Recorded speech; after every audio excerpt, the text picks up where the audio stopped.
Dear viewers, I've got another collection of customs to show you today.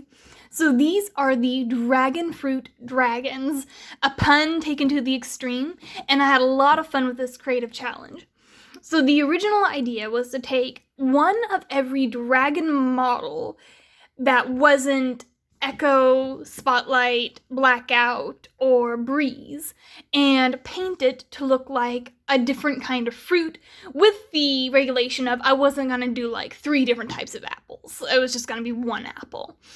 That didn't fully come true because I got to 6 of these dragons, and then there are just too many other customs that I wanted to do that I paused this project for a long time, and recently I have finished off all the fruits or ideas that I really wanted to hit. And so while it's not every dragon model, I did get every dragon character plus all the minis that wasn't too expensive to do. And so I'm really happy to show you today the entire collection. Here in a minute, I'll go over each one, what the ideas were, what worked, what didn't. But first, I want to give you an opportunity. This is kind of a fun thing with this collection, if you haven't seen it already, is to pause the video and take a look and just guess what each fruit is. Because I took the fruit and did more than what its iconic image is. So yeah, pause the video now and just see what you can come up with or down in the comments. Okay, so now that you've done that, I'm going to go ahead and move on, and I'm going to just take it from the first one. So I'm going to start pushing these guys out of the way, and we can leave them all there in the background. Easier than fiddling with them too much. Okay, this was the one that kicked it all off, the ultimate pun, the plant dragon that often uses fruit as a weapon as the Dragonfruit. This was so much fun to do. I am so happy with how all the white and then the darker dragon fruit turned out. There are different kinds of dragon fruits. Most of the ones you'll see in the store are the white kind. So they'll be very pink on the outside. They'll have little, basically scales of leaves that come off of it. That's the green, goes from pink to yellow to green, which is why I've got those yellow roots to all the horns. And then you've got on the inside white, just polka dot of seeds. There's so many of those tiny little seeds. The dragon fruit that is used in the dragon fruit lemonade you get at Starbucks is the much darker pink dragon fruit. And it is an even darker color than the skin of a typical dragon fruit is. So this is the one that kicked it off. And I had so much fun doing him. I was like, you know what? Let's do fruits of every dragon. Let's see what we can come up with. So there is Dragonfruit Camo. We're going to put him to the side. I honestly don't entirely remember which one I did next, but I think it was the Spyro here. So this is Cherry Spyro. When I saw the horns, I knew immediately that this was the cherry one. That was just too perfect. It looked like the cherry stems. So if you didn't already know this, cherries come in 2 kind of main colors. You got your typical reds and usually very dark, almost black reds. If you actually look at a real cherry, in the stores, they're almost black. But then you also get very bright yellow, orange, gold cherries, and I wanted to represent both of those on this guy. So the majority of his body, head, tail, those are all representing the typical cherries you see, the red and the dark.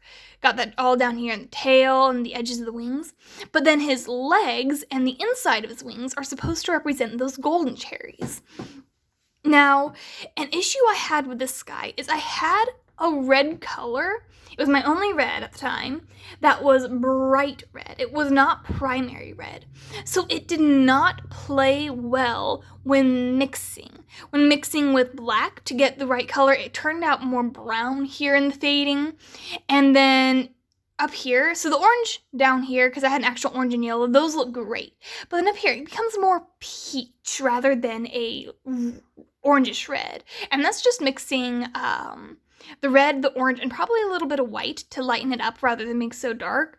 And it just didn't quite hit that right color. But overall, he still looks great. He's got all these fun, vibrant, and dark contrasts, and I do love how well this cherry dragon turned out. Okay, I'm pretty sure the third one I did was the Banana Bash.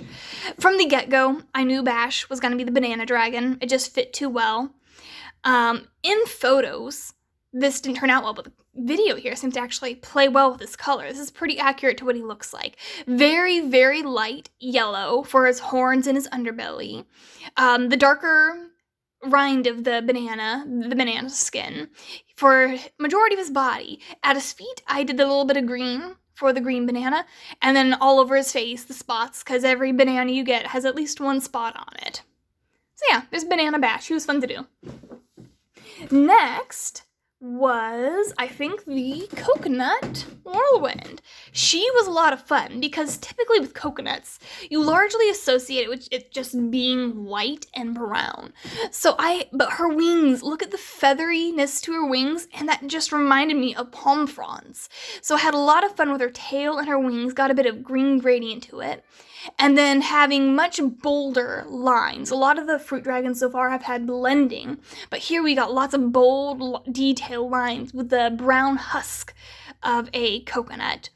Now, because she's a little older, she has gotten a little bit of rub at the tip of her horn, so I am going to touch that up a little bit before finally sealing these. These guys all still need to be sealed. That will happen before any of them ship out. Her underbelly, too, which doesn't show super well here, is a slightly lighter gray than her white flank.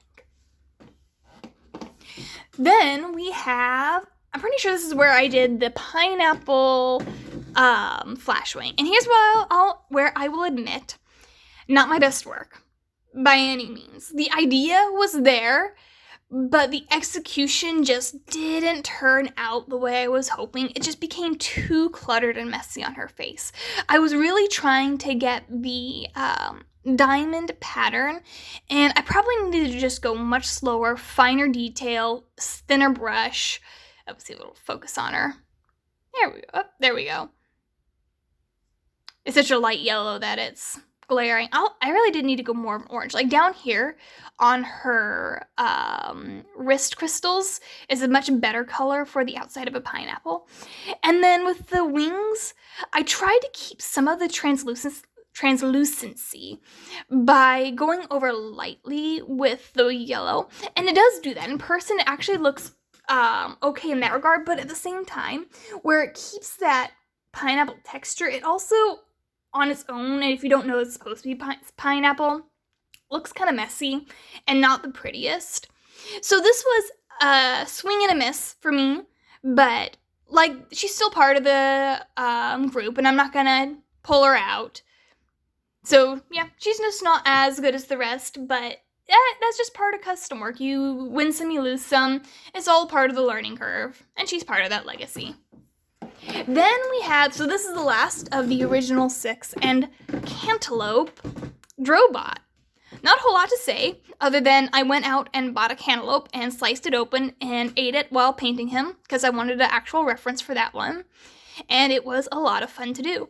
I had fun creating a bit of an orange gradient. So when you get to the center of the cantaloupe, near where there's seeds, its orange darkens up a lot. So I did that dark orange at his feet, where I went much lighter with most of the cantaloupe here on his skin, and then all of his armor to the, I think it's still just a rind, if that's the correct term for the cantaloupe, doing all that very, I'm not even sure what color to call it, very tan, peachy tan color with green detailing.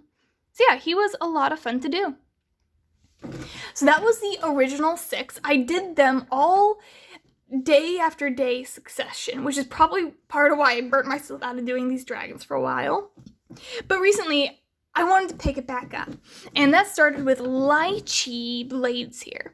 Now, I actually did start when I was doing the original set, but then I got into some other projects. I had some other things I needed to get done, and he sat half painted for like 7 months. This poor guy was half finished. I couldn't throw in with the other figures because it would have scuffed up what I had, but he was just kind of lonely and ugly sitting in a cabinet, not really fitting in. He's done now though. Not the fanciest. When together with all the rest of these, he's not the most eye-catching because lychee is a much... you got the two colors. You got the white and the red that you pretty much associate with it. I'm not too familiar with the way this plant grows. I probably could have done more research, but hey, this isn't too bad because what's really fun about this guy is the texturing. If I can get the camera to focus well on his wing. Let's see here. Come on. Cooperate with me. Oh, there it goes. There it goes. Yay. So all little speckling, because a lychee is a very, very textured fruit. And that's why I wanted to use blades for it. He has all this armor that just fits. With the white of the wings, I tried to convey some of that slightly translucent depth you see when you get to the inside of a lychee. And it worked a little bit. I gave it a few stripes because they kind of have those stripes in their heart. And yeah, this is what I came up with. Not the prettiest, but also it works with what a lychee is. I don't think I could have made any more lychee. It's just not the most interesting fruit in practice. The idea was cool, it just didn't quite turn out as exciting as I hoped. Moving on, the rest of these are pretty recent. We've got lime sunburn. Ever since I did my metallic blue sunburn, I was eager to do a green one. And I knew when I did this Dragonfruit collection that this was going to be my green sunburn. And here he is. And the greens hate the camera on photos and on video, apparently. He's either way too vibrant or way too pale. In this case, it is just making his wings look really blotchy. There is some... oh, there we go. That's better. There is natural fade to him. He is much yellower than he's showing up on camera. Like, he really is lime colored, I promise. This is showing him to be much more foresty green. I don't know why. I never realized green was such an uncooperative color on cameras. But yeah, the darker green for the rind, the bold, bright, actually more, it's like pistachio colored, lime colored green. It's not as leafy colored as showing on camera. But that for his wings, and a very, very pale green to represent that inner part of the rind to separate all those parts. A lot of fun doing him. I love how the colors turned out. Even if you don't want a fruit-themed dragon, just having a green phoenix. Green phoenix is underrated. Then we have, I think I did apple cinder next. The apple dragon. There had to be an apple dragon in there somewhere. If you're doing a fruit salad of dragons, you gotta have an apple in there. And she's a pretty simple one overall. I didn't go too complicated. For a while I was thinking about, because apples can be really pretty with their coloration. If you get we typically get the gala apples, and it's got the almost spotted stripes of gold mixed with the red, and I really like that. But when I pulled her out, I loved her wings for the apple slice look, for the very light yellow, which is more yellow than showing here on the camera. I loved that with this Series 2 Cinder, but her scales are very textured, they're very bold, which is great for a dragon figure, but for the pattern of the apple, it wouldn't really work. I realized it would look way too messy rather than intentional if I tried to do that on her. And so, learning from my mistake with the pineapple flash wing, I decided to just go bold on her, bold and simple. So her body is a very bright red. The membrane of her wings is the apple slice yellow. Golden apples on her chest, and then some green spikes to represent the green apple. And then, of course, brown horns and claws to kind of represent the apple seeds, because those are just as iconic. So yeah, there is our apple cinder. Then, what actually might be my personal favorite of the bunch is grapefruit flashwing. I just love these colors together. Very unusual combination in terms of just doing art, like this kind of orange and this kind of pink, which aren't actually, again, camera's not loving the actual colors. Pinker onto the orange. It's pinker overall. It's pinker overall than shown on here, but it doesn't look bad on camera, I'll say that. She was so fun to do. Took ages to get this orange on correctly. And then had to be careful with the star strands to the rind, but so happy with how she turned out. Separating two dark colors with a light color, like with her, and then the lime sunburn. This is a technique that I always like, just in colors in general, like just the separation of a dark color, a bold color, and then a very light color in between that still marries them. That is just so appealing to me. It was fun mixing the colors, because I think every color here I had to mix. A lot of the colors I use, I try to just use straight out of the bottle, because you get repeatability with that. And when you are painting and it takes as many hours as it does, when you have to mix colors multiple times, you will often get an incorrect mix with each one. So the way I accomplished it is I did go with bold colors initially, and on the last couple layers, I used mixed colors. And I even purposely darkened it at the tips here to kind of give it that color depth. You can see that a little bit on here. Yeah, there you go. So yes, grapefruit flash swing, underrated fruit in my opinion. It is a very good fruit. You just cut it open, add a little sugar. There is in fact a tool entirely dedicated to eating grapefruit, if you did not know that. It's very fun to use. But yeah, this is my personal favorite of the batch. Next is probably one of the most popular ones that I did in this batch. And, oh wait, no, not him yet. Skip him. I almost skipped the berry babies. So when I went into this idea, I knew very early on that I wanted the minis to represent berries. It just seemed like so much sense and so much fun. So we have Blueberry Bop. I went more into the ideal notion of a blueberry because it just looked good in paint form, whereas an actual blueberry is actually fairly yellow on the inside when you bite into them. But I did get the purple at the base of the horns. Anywhere where there's gonna be blue, I try to do a bit of purple.